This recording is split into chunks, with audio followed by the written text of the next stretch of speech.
Subscribe करिए हमारे channel target UP TET CTET को और बेल आइकन को दबाइए। हेलो फ्रेंड्स, मैं रेनू स्वागत करती हूँ आप सभी भावी अध्यापक एवं अध्यापिकाओं का आपके अपने channel target UP TET CTET में। दोस्तों, आज इस वीडियो में हम आपके डीएलएड 4th सेमेस्टर के सामाजिक अध्ययन विषय के अंतर्गत चैप्टर नंबर 5 को पढ़ने वाले हैं। चैप्टर नंबर 5 है पर्यावरण प्रदूषण एवं संयुक्त राष्ट्र संघ। आपने पर्यावरण प्रदूषण पर बहुत सारा निबंध लिखा होगा, बहुत सारे प्रशिक्षु हैं जिन्होंने इस पर प्रोजेक्ट वगैरह भी अपने स्कूल में बनाया होगा। तो जो पर्यावरण प्रदूषण टॉपिक है दोस्तों, चाहे वो जल प्रदूषण हो, चाहे मृदा प्रदूषण हो, चाहे वायु प्रदूषण हो, इन सभी से आप परिचित हो। यानी कि प्रदूषण शब्द जो है इससे हम सभी लोग परिचित हैं। तो ये जो टॉपिक है ये बहुत बहुत आसान है और इसके विषय में भी हम पढ़ेंगे, क्योंकि पर्यावरण प्रदूषण के बारे में हर बार आपके डीएलएड के पेपर में क्वेश्चंस आते ही आते हैं। तो ये टॉपिक वैसे भी बहुत बहुत इंपॉर्टेंट है। तो चलिए स्टार्ट करते हैं हम पर्यावरण प्रदूषण टॉपिक को।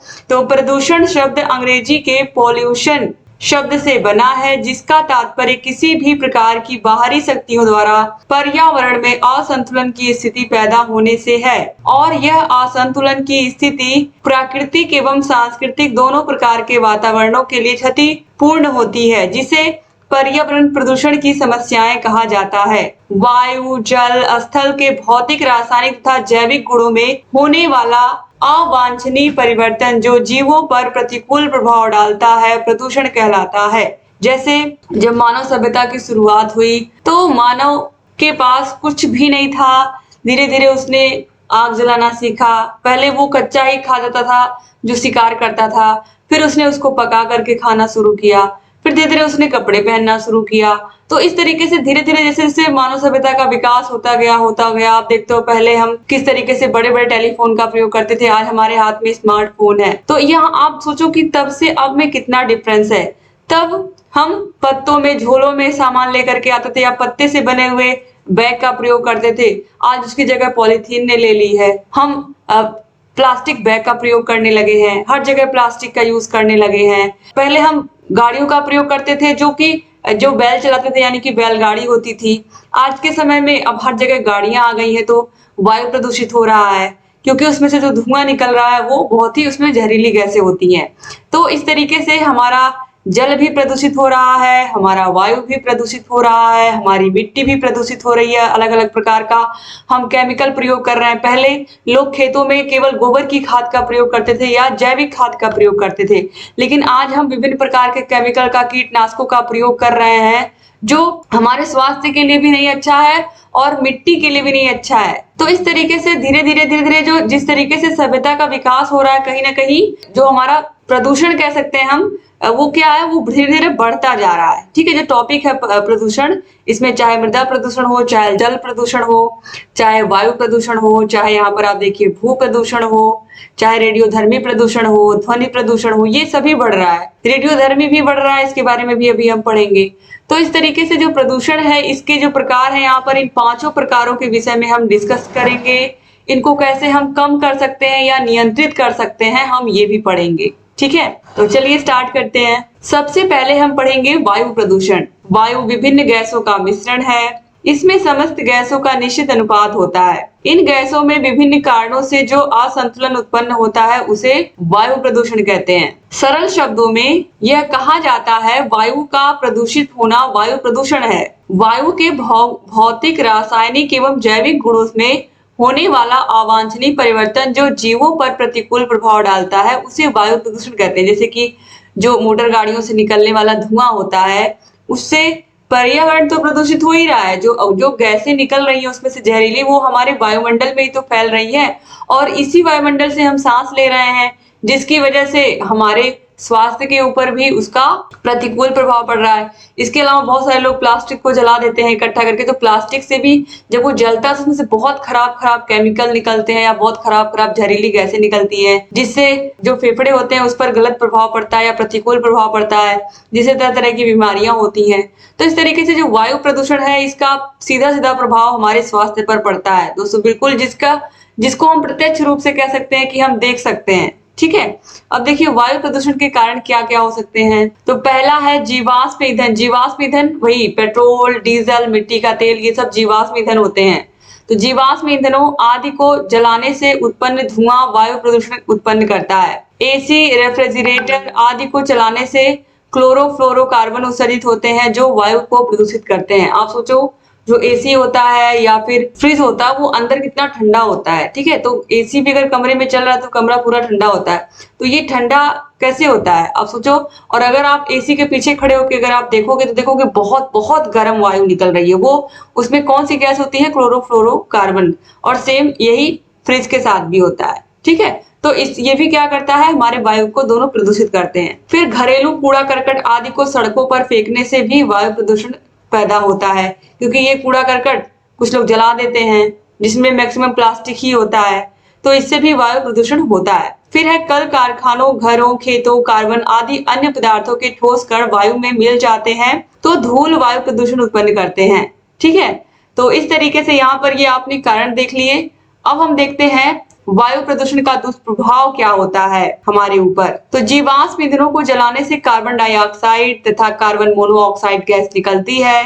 कार्बन डाइऑक्साइड की मात्रा निरंतर बढ़ने से ग्लोबल वार्मिंग तथा ग्रीन हाउस प्रभाव आदि समस्याएं उत्पन्न होती हैं। कार्बन मोनोऑक्साइड को दम घुटने वाली गैस भी कहा जाता है। इससे व्यक्ति की मृत्यु भी हो जाती है, ठीक है। तो जब हम इन ईंधनों को जलाते हैं तो इससे कार्बन डाइऑक्साइड तथा कार्बन मोनोऑक्साइड गैस निकलती है और ये दोनों ही हमारे पर्यावरण के लिए बिल्कुल अच्छी नहीं है, ठीक है। तो इसलिए दोस्तों यहाँ पर ये जो आप देख रहे हो वायु प्रदूषण का दुष्प्रभाव, इसका कहीं ना कहीं हमारे स्वास्थ्य पर तो असर पड़ ही रहा है। हमारे पृथ्वी पर ग्लोबल वार्मिंग हो रही है, पृथ्वी का तापमान जो है वो बढ़ता जा रहा है, ठीक है। तो इस तरीके से ये किसी भी तरीके से जो वायु प्रदूषण है उसका आप देखोगे आपको दुष्प्रभाव ही देखने को मिलेगा हमारे स्वास्थ्य पर भी और वायुमंडल पर भी और इस पृथ्वी पर भी। वायु प्रदूषण का नियंत्रण हम कैसे कर सकते हैं, ये बहुत इंपॉर्टेंट है हम लोग के लिए जानना। तो सबसे अधिक आसान है, अगर वायु को स्वच्छ रखना है तो अधिक से अधिक पेड़ हम लगाएं। तो वृक्षारोपण के द्वारा वृक्ष लगाकर वायु प्रदूषण को रोका जा सकता है, क्योंकि वृक्ष प्रकाश संश्लेषण की क्रिया को करके वातावरण में ऑक्सीजन गैस छोड़ते हैं जो वायु को शुद्ध करती है, ठीक है। तो वृक्षारोपण द्वारा अधिक से अधिक जितना हम पेड़ लगाएंगे वो पेड़ उतना ही कार्बन डाइऑक्साइड को लेंगे और कार्बन को और ऑक्सीजन को हमें देंगे। तो इससे जब ऑक्सीजन अच्छी मात्रा में होगी तो हमें अच्छे से मिलेगी वो, और इस तरीके से जो कार्बन डाइऑक्साइड है उसका भी अवशोषण हो जाएगा। तो जितना अधिक से अधिक हम पेड़ लगाएंगे उतना ही हमारा जो वायु है वो स्वच्छ होगा, शुद्ध होगा। फिर है स्वचालित वाहनों का प्रयोग कम से कम किया जाए। स्वचालित वाहनों का प्रयोग हम कम से कम करें, या फिर एक तरीके से ये भी कह सकते हैं कि अगर हमें बहुत दूर नहीं जाना है, जहां तक अगर कोई साधन जा सकता है, जैसे अगर ऑटो जा रही है, बस जा रहा है या ट्रेन जा रही है, तो वहां पर हम उन साधनों का प्रयोग करें, सार्वजनिक संसाधनों का प्रयोग करें, ना कि हम अपनी गाड़ी लेकर के जाएं, ठीक है। तो यहाँ पर ये कहने का यहाँ पर तात्पर्य है। फिर है घरेलू कूड़े करकट को उचित स्थान पर फेंकना चाहिए। ये बहुत जरूरी है, जहां पर नगर पालिका की गाड़ी आए और उसको लेकर के जाए और उसका सही प्रकार से उसको डिकम्पोज करे, तो ये बहुत जरूरी है। फिर औद्योगिक संसाधनों की चिमनियों को सघन जनसंख्या वाले क्षेत्रों से दूर रखा जाए। औद्योगिक संसाधन मतलब जैसे कि कोई कागज की फैक्ट्री है, कागज बनाने की फैक्ट्री है, कोई कल कारखाने हैं। तो मैंने दोस्तों मैं जो आपको बता रही हूँ, एक हमारे घर के पास एक पेपर मिल है, तो वहां पर पेपर बनता है, यानी कि वहां पर कॉपियां बनती हैं। तो इसमें बहुत सारी लकड़ियों का प्रयोग होता है। सबसे पहले तो बहुत सारी लकड़ियां, ट्रक लकड़ियां जाती हैं कट करके। लकड़ियों से जिन कॉपियों पे हम लिखते हैं वो लकड़ियों से ही शुरुआत होती है उनके बनने की, और बहुत ज्यादा लकड़ियां जाती हैं। फिर उन लकड़ियों से को जब हम उसका अलग अलग प्रोसेसिंग करते हैं तो उसको हम वहां पर कारखाने में, तो वहां से जो चिमनी लगी होती है उसमें से बहुत खराब धुआं आता है, और जो आसपास के घर होते हैं उनकी जो छतें होती हैं उन पर लेयर जम जाती है काली काली, इतना धुआं आता है चिमनियों से। तो ये वायु प्रदूषण ही तो एक तरीके से हुआ। तो यहाँ पर ये जो है ये ऐसी जगहों पर होने चाहिए ये कल कारखाने जहां पर आसपास घर बहुत कम हो। हालांकि उसके पास ही जो कॉलेज था वो था जहां पर मैंने पढ़ाई की थी, लेकिन दोस्तों चूंकि वहां पर घर तो नहीं है बहुत सारे, लेकिन कॉलेज है, ठीक है। तो इस तरीके से ये इस बात का ख्याल रखना चाहिए कि इनके पेपर मिल के आसपास ऐसे जो सघन जनसंख्या वाले इलाके हैं वो वहां पर ये ना हो, औद्योगिक संस्थान या कोई भी कल कारखाने जहां जिनमें से धुएं निकलते हो। फिर है जीवाश्म ईंधनों के स्थान पर प्राकृतिक गैसों का प्रयोग भोजन बनाने हेतु किया जाए। ठीक है। इसका भी यहाँ पर आप देखिए बहुत सारे घरों में एलपीजी सिलेंडर पर ही खाना बनता है, ये तो आप लोगों को पता ही है। और ये क्या है, एक सीमित है, एक तरीके से सीमित है, कभी भी खत्म हो सकता है। इसके अलावा हम अगर चाहें तो सौर ऊर्जा से भी हम भोजन पका सकते हैं, ठीक है। तो इस तरीके से यहाँ पर ये चीज बताई गई है। अब है जल प्रदूषण, वाटर पॉल्यूशन क्या है। हमारा देश जो है वो नदियों का देश है, बहुत सारी नदियां हैं, बहुत सारे, हर राज्य में आपको नदियां मिल जाएंगी। तो जो हमारा देश है वो, इसमें बहुत सारी नदियां हैं। तो नदियों में आप देख ही रहे हो कि कितना ज्यादा पोल्यूशन है, क्या क्या चीजें लोग फेंक देते हैं उसमें, किस तरीके से क्या क्या पोल्यूशन है और इसको कैसे हम साफ कर सकते हैं, ये दोनों ही जानना बहुत जरूरी। चाहे दिल्ली के किनारे आप देखो, दिल्ली यमुना नदी के किनारे है, आप देखो कितना उसमें पोल्यूशन है। आप लखनऊ देख लो, गोमती नदी के किनारे है, गोमती नदी कितनी पोल्यूटेड है, ठीक है। कितना उसमें कूड़ा कचरा लोग फेंक देते हैं, या शहर का जो पानी होता है नाली का उसी में डाल दिया जाता है, ठीक है। तो इसके लिए एक प्रॉपर सोल्यूशन होना चाहिए, तो इसके बारे में ही हम इस वीडियो में जानेंगे। तो चलिए देखते हैं। जल सभी जीवों हेतु अत्यंत महत्वपूर्ण है, चाहे कोई भी जीव हो, सभी के लिए जो पानी है वो बहुत इंपॉर्टेंट है। पानी के बिना कोई भी नहीं रह पाएगा। जल ही जीवन है, यही तो कहा जाता है। जो जल पीने योग्य नहीं है वह प्रदूषित जल कहलाता है। जल का प्रदूषित होना ही जल प्रदूषण है।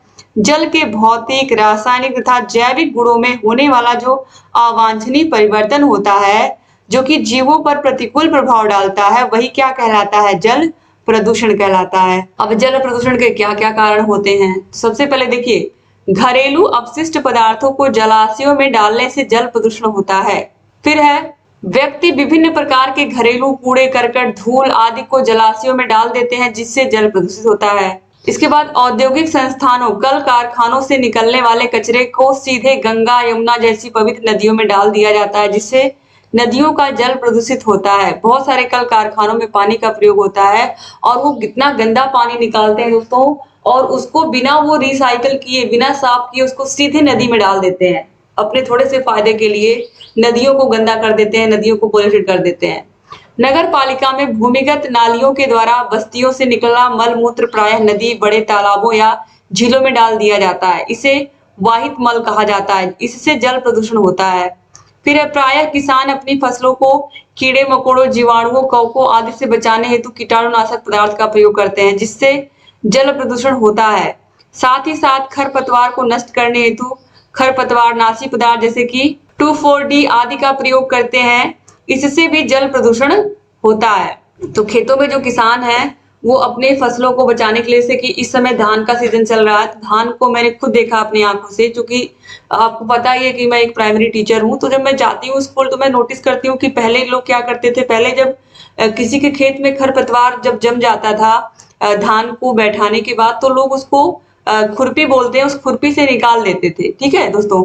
लेकिन अब मैं देख रही हूँ कि 99% जो किसान है वो क्या कर रहे हैं, खेतों में दवा छिड़क दे रहे हैं, जो बहुत ज्यादा खतरनाक खरपतवारनाशी होता है उसको छिड़क रहे हैं, जो कि इसमें रासायनिक चीजें मिली होती हैं, बहुत ज्यादा खतरनाक वो होता है रसायन जिसका छिड़काव करते हैं वो फसलों पर, जिसकी वजह से जो खरपतवार होते हैं वो तो नष्ट हो जाते हैं, लेकिन उसका जो प्रभाव है कीटनाशक का वो जल पर पड़ता है। यानी कि जल पर कैसे पड़ता है, जब कोई मान लीजिए निचला इलाका है, ठीक है, या ऊंचा इलाका है जहां पर एक तरीके से हम कह सकते हैं कि इसका छिड़काव किया गया कीटनाशक का, तो जब बारिश का पानी इकट्ठा होता है या बारिश का पानी जहां पर ऊंची जगह होगी वहां से बह करके नीची जगह पर आएगा, तो इस तरीके से वहां का जो पानी होगा वो धीरे धीरे जाकर के नदियों तक भी पहुंच जाएगा, नहरों तक पहुंच के नदियों तक पहुंच जाएगा।